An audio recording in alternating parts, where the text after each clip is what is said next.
Hebrews, chapter 12. Therefore, since we are surrounded by such a great cloud of witnesses, let us throw off everything that hinders and the sin that so easily entangles. And let us run with perseverance the race marked out for us, fixing our eyes on Jesus, the pioneer and perfecter of faith. For the joy set before him he endured the cross, scorning its shame, and sat down at the right hand of the throne of God. Consider him who endured such opposition from sinners, so that you will not grow weary and lose heart. In your struggle against sin, you have not yet resisted to the point of shedding your blood. And have you completely forgotten this word of encouragement that addresses you as a father addresses his son? It says, "My son, do not make light of the Lord's discipline, and do not lose heart when he rebukes you, because the Lord disciplines the one he loves, and he chastens everyone he accepts as his son." Endure hardship as discipline. God is treating you as his children. For what children are not disciplined by their father? If you are not disciplined, and everyone undergoes discipline, then you are not legitimate, not true sons and daughters at all. Moreover, we have all had human fathers who disciplined us and we respected them for it. How much more should we submit to the Father of spirits and life? They disciplined us for a little while as they thought best, but God disciplines us for our good, in order that we may share in his holiness. No discipline seems pleasant at the time, but painful.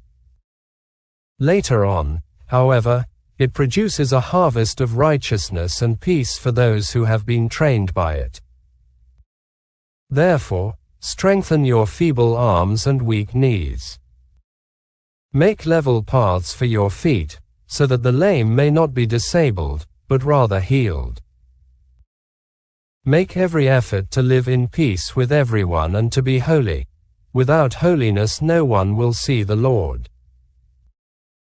See to it that no one falls short of the grace of God and that no bitter root grows up to cause trouble and defile many. See that no one is sexually immoral, or is godless like Esau, who for a single meal sold his inheritance rights as the oldest son. Afterward, as you know, when he wanted to inherit this blessing, he was rejected. Even though he sought the blessing with tears, he could not change what he had done. You have not come to a mountain that can be touched and that is burning with fire, to darkness, gloom and storm, to a trumpet blast or to such a voice speaking words that those who heard it begged that no further word be spoken to them. Because they could not bear what was commanded, if even an animal touches the mountain, it must be stoned to death. The sight was so terrifying that Moses said, "I am trembling with fear."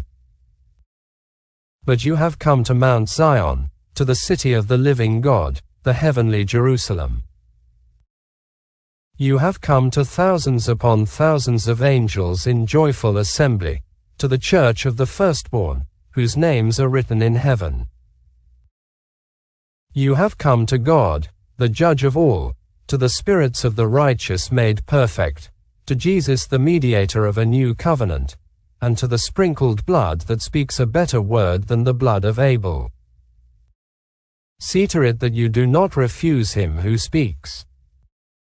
If they did not escape when they refused him who warned them on earth, how much less will we, if we turn away from him who warns us from heaven? At that time his voice shook the earth, but now he has promised, "Once more I will shake not only the earth, but also the heavens." The words, "once more," indicate the removing of what can be shaken, that is, created things, so that what cannot be shaken may remain.